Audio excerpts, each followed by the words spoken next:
ہر تہذیب اور ہر مذہب میں دنیا کے خاتمے کا کوئی نہ کوئی تصور ضرور ملتا ہے۔ جی، اینڈ ٹائمز کا تصور؟ بالکل، لیکن اسلامی روایات میں ایک ایسی شخصیت کا ذکر ہے جسے کائنات کی تخلیق سے لے کر قیامت تک کی سب سے بڑی آزمائش کہا گیا ہے۔ ایک ایسا فتنہ جس سے ہر نبی نے اپنی امت کو خبردار کیا۔ جی، ہم بات کر رہے ہیں دجال یعنی اینٹی کرائسٹ کی۔ آج ہم اس پیچیدہ موضوع کی گہرائی میں اتریں گے۔ اور یہ سمجھنا بہت ضروری ہے کہ یہ کہانی صرف مستقبل کی کوئی پیشگوئی نہیں ہے۔ اچھا؟ جی، یہ انسانیت کے لیے ایک سٹریس ٹیسٹ کا خاکہ ہے، ایک ایسی آزمائش جہاں ہتھیار، تلواریں یا بم نہیں ہوں گے۔ تو پھر کیا ہوگا؟ ہتھیار ہوں گی نفسیات، دھوکہ اور ہماری اپنی کمزوریاں۔ اس کا اصل میدان جنگ انسان کا دل و دماغ ہوگا۔ یعنی اصل لڑائی باہر نہیں، اندر لڑی جائے گی۔ بالکل، آج ہم اسی پر بات کریں گے کہ یہ نظام کیسے کام کرے گا، کون لوگ اس کا سب سے آسان شکار بنیں گے، اور اس کی کشش اتنی شدید کیوں ہوگی کہ لوگ اپنے گھر والوں کو رسیوں سے باندھنے پر مجبور ہو جائیں گے۔ تو آئیے اس کہانی کو شروع سے شروع کرتے ہیں۔ دجال کی سب سے بڑی طاقت کیا ہوگی؟ دیکھیں، روایات میں جو ذکر ہے وہ ایسی طاقتیں ہیں جو بظاہر بالکل معجزوں جیسی لگیں گی۔ معجزوں جیسی؟ مطلب یہ کہ وہ آسمان کو حکم دے گا تو بارش برسے گی، زمین سے آپ سوچیں فصلیں اگائے گا۔ اور وہ ایک شخص کو قتل کر کے دوبارہ زندہ کرنے والی بات بھی ہے نا؟ ہے نا؟ جی، وہ فریب بھی دکھائے گا۔ یہ تو سیدھا سیدھا خدا کے اختیارات کو چیلنج کرنے والی بات ہے۔ بالکل، اور یہیں سے وہ نفسیاتی کھیل شروع ہوتا ہے جو آپ کہہ رہی تھی۔ صحیح، وہ لوگوں کی بنیادی ضرورتوں کو پورا کرے گا، قحط کے زمانے میں کھانا دے گا، خشک سالی میں پانی دے گا۔ اچھا۔ جو اسے مانے گا اس کے جانور صحت مند اور کھیت ہرے بھرے ہو جائیں گے، اور جو انکار کرے گا وہ بھوکا رہ جائے گا۔ یہ تو بہت ہی شدید آزمائش ہے۔ یہ انسان کی بقا کی جبلت پر براہ راست حملہ ہے۔ بالکل، وہ یہ نہیں کہے گا کہ برائی کو اپناؤ، وہ کہے گا میری پیروی کرو اور اپنی تمام مشکلات سے نجات پالو۔ یہ ایک بہت ہی پرکشش نعرہ ہے۔ یعنی اس کا طریقہ زبردستی کا نہیں بلکہ ایک طرح کی سیڈکٹیو پاور کا ہوگا۔ وہ لوگوں کو طاقت سے نہیں بلکہ ان کی خواہشات پوری کر کے اپنی طرف مائل کرے گا۔ آپ نے بالکل صحیح پکڑا۔ یہ تو آج کی کنزیومرسٹ سوسائٹی سے بہت ملتی جلتی بات ہے، جہاں خوشی کو مادی چیزوں سے جوڑ دیا جاتا ہے۔ اسی لیے تو اس شخصیت سے پہلے ایک دجالی نظام کے ابھرنے کی بات کی گئی ہے۔ ایک نظام؟ جی، ایک ایسا گلوبل کلچر جو مادیت پرستی یعنی مٹیریلزم، شہرت کی بھوک اور ظاہری چمک دمک کو فروغ دیتا ہے۔ صحیح۔ اس نظام میں انسان کی قدر اس کے کردار سے نہیں بلکہ اس کے بینک بیلنس، اس کے کپڑوں اور سوشل میڈیا پر اس کے فالوورز سے کی جاتی ہے۔ اور یہ نظام دجال کے آنے کے لیے زمین ہموار کرتا ہے۔ بالکل، کیونکہ جب لوگ پہلے ہی مادی چیزوں کے غلام بن چکے ہوں گے تو اس شخص کو اپنا مسیحا ماننا بہت آسان ہوگا۔ اور اسی نظام کے حوالے سے عورتوں کے کردار کا ذکر بہت نمایاں طور پر کیا گیا ہے۔ جی ہاں، صحیح بخاری کی ایک حدیث کا مفہوم ہے کہ مردوں کے لیے عورتوں سے بڑا فتنہ کوئی نہیں۔ لیکن اس کا مطلب اکثر لوگ غلط سمجھتے ہیں نا؟ بالکل غلط سمجھتے ہیں۔ یہاں عورت کو برا نہیں کہا جا رہا، نہیں، بالکل نہیں۔ بلکہ اس حقیقت کی طرف اشارہ ہے کہ جب معاشرے میں حیا اور خاندان کا نظام کمزور ہوتا ہے تو اس کا سب سے زیادہ اثر عورت پر پڑتا ہے اور اسے ایک آبجیکٹ کے طور پر پیش کیا جاتا ہے، ایک کموڈٹی کے طور پر۔ جی ہاں، اور یہ دجالی نظام اسی چیز کو اپنے فائدے کے لیے استعمال کرتا ہے۔ فیشن انڈسٹری، میڈیا، اشتہارات، یہ سب عورت کو ایک پرکشش شے بنا کر پیش کرتے ہیں۔ اور اس سے جڑی ایک پیشگوئی بھی تو ہے۔ جی، بہت دلچسپ پیشگوئی ہے کہ ایک زمانہ آئے گا جب عورتیں لباس پہن کر بھی بہرنا ہوں گی۔ اور ان کے سروں کے بارے میں بھی کچھ کہا گیا ہے۔ ہاں، کہ ان کے سر بختی اونٹوں کے کوہانوں کی طرح ہوں گے۔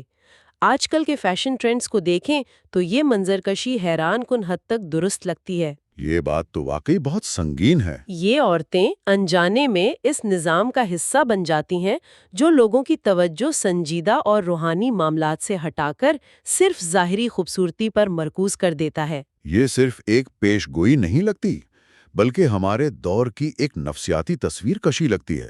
لیکن ایک اور روایت ہے جو اس فتنے کی شدت کو مزید واضح کرتی ہے۔ کون سی؟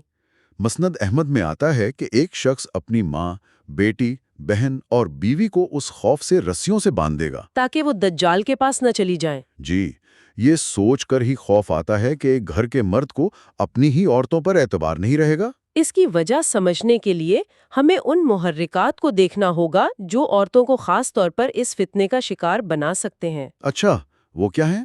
پہلی وجہ ہے مال و دولت کی محبت۔ دجال کے پاس دنیا کے خزانے ہوں گے، سونے اور چاندی کے پہاڑ، اور روایات بتاتی ہیں کہ عورت کی فطرت میں زینت اور مال کی کشش زیادہ ہوتی ہے۔ تو وہ اس ظاہری چمک دمک سے جلد متاثر ہو سکتی ہیں۔ جی، اور دوسری وجہ ہے ان کا جذباتی اور نرم دل ہونا۔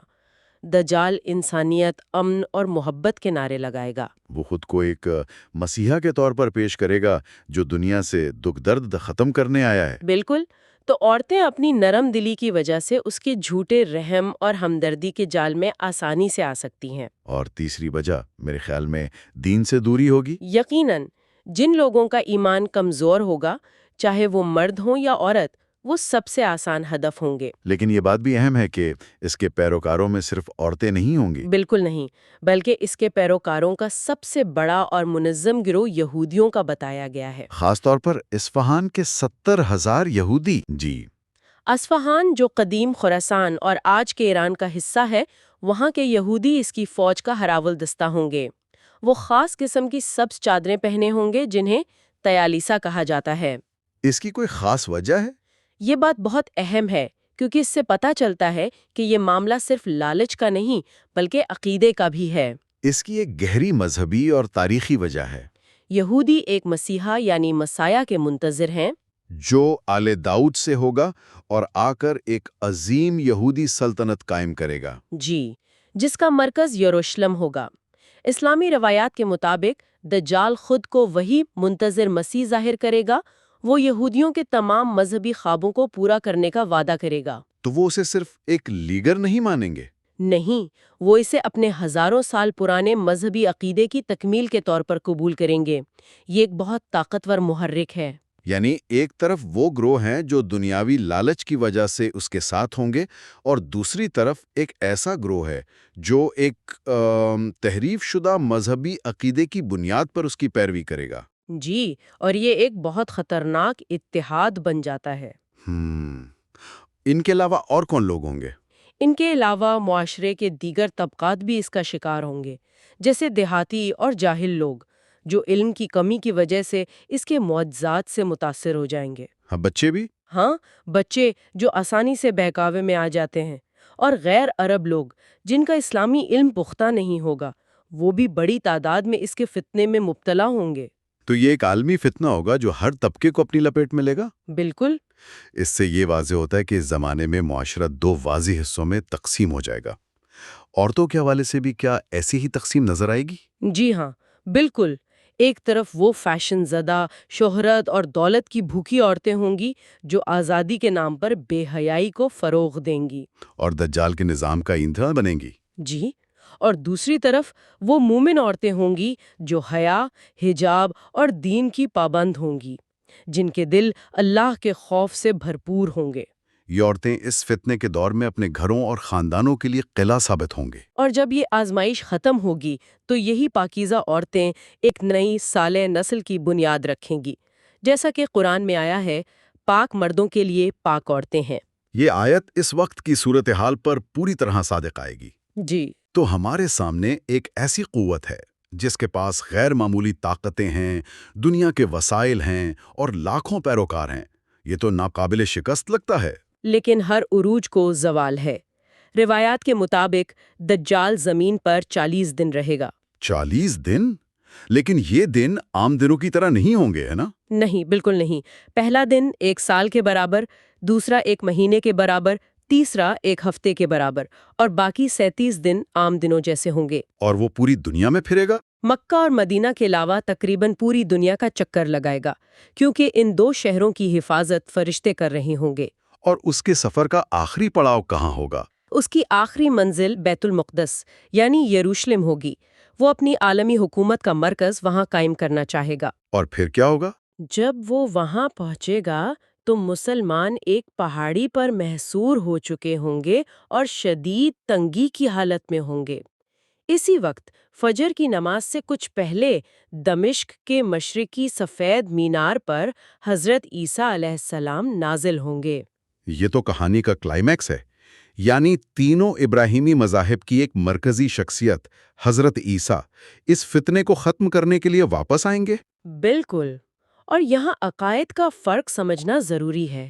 مسلمان حضرت عیسیٰ کے دوسرے نزول پر ایمان رکھتے ہیں کہ وہ آ کر شریعت محمدی کے مطابق حکومت کریں گے۔ جبکہ عیسائی بھی ان کی واپسی کے منتظر ہیں، لیکن ان کا عقیدہ مختلف ہے۔ جی، وہ انہیں خدا کا بیٹا اور تثلیث کا حصہ مانتے ہیں، جبکہ یہودی جن کے مسیحا کو حضرت عیسیٰ شکست دیں گے، وہ سرے سے انہیں نبی ہی نہیں مانتے۔ تو حضرت عیسیٰ کا آنا ان تمام عقائد کا فیصلہ کر دے گا۔ جی، وہ آ کر صلیب کو توڑیں گے اور خنزیر کو قتل کریں گے، جو عیسائی عقائد کی نفی ہوگی، اور پھر وہ دجال کا خاتمہ کریں گے۔ اور وہ آخری مارکا کہاں ہوگا؟ حضرت عیسیٰ علیہ السلام مسلمانوں کے لشکر کے ساتھ دجال کا تعاقب کریں گے۔ دجال انہیں دیکھ کر بھاگے گا اور ایسے پگھلنا شروع ہو جائے گا جیسے نمک پانی میں گھلتا ہے۔ اور آخرکار حضرت عیسیٰ اسے باب بے لد یعنی گیٹ آف لڈ کے مقام پر پکڑ لیں گے اور اپنے نیزے سے اسے قتل کر دیں گے۔ باب لد، یہ جگہ کہاں ہے؟ یہ مقام آج کے اسرائیل میں تل آویو کے قریب واقع ہے، جہاں بین گوریون ایئرپورٹ ہے۔ اچھا، تو اس پیشگوئی کا ایک حقیقی جغرافیائی مقام سے جڑا ہونا اسے اور بھی زیادہ ٹھوس بنا دیتا ہے۔ جی، دجال کے قتل کے بعد اس کے تمام پیروکاروں کو بھی ختم کر دیا جائے گا، اور یوں اس تاریخ کی سب سے بڑی آزمائش کا خاتمہ ہوگا۔ تو آج کی اس گفتگو کا خلاصہ یہ ہے کہ دجال کا فتنہ محض ایک شخص کا فتنہ نہیں، بلکہ ایک پورے نظام کا فتنہ ہے۔ ایک ایسا نظام جو مادیت، دھوکے اور انسانی نفسیات کی کمزوریوں پر کھڑا ہے۔ اور اس کے پیروکار صرف لالچی لوگ نہیں، بلکہ وہ بھی ہوں گے جو ایک جھوٹے مذہبی عقیدے کی بنیاد پر اس کی پیروی کریں گے۔ اور اس کا خاتمہ ایک آسمانی مداخلت کے ذریعے ہوگا، جب حضرت عیسیٰ علیہ السلام خود آ کر اسے شکست دیں گے۔ جی ہاں، اور آخر میں سننے والوں کے لیے ایک سوال چھوڑنا چاہوں گی۔ ضرور۔ روایات میں آتا ہے کہ بازار، سڑکیں، میڈیا اور ٹیکنالوجی دجال کے فتنے کا وسیلہ بنیں گے۔ ایک لمحے کے لیے اس پر غور کریں۔ جن لوگوں نے یہ باتیں 1400 سال پہلے سنے، وہ شاید سوچتے ہوں گے کہ یہ کیسے ممکن ہے۔ بالکل، آج ہم ایک ایسی دنیا میں رہتے ہیں جہاں میڈیا ہماری سوچ کو کنٹرول کرتا ہے، ٹیکنالوجی نے پوری دنیا کو ایک گاؤں بنا دیا ہے، اور مادیت پرستی اپنے عروج پر ہے۔ تو سوال یہ ہے کہ جب عالمی فریب کے یہ تمام ذرائع آج پہلے سے کہیں زیادہ طاقتور ہیں، تو ایک ایسے ماحول میں اپنے ایمان، اپنی سوچ اور اپنے کردار کی حفاظت کے اصل معنی کیا ہیں؟ ایک ایسا ماحول جو بظاہر اس عظیم آزمائش کے لیے بالکل تیار نظر آتا ہے۔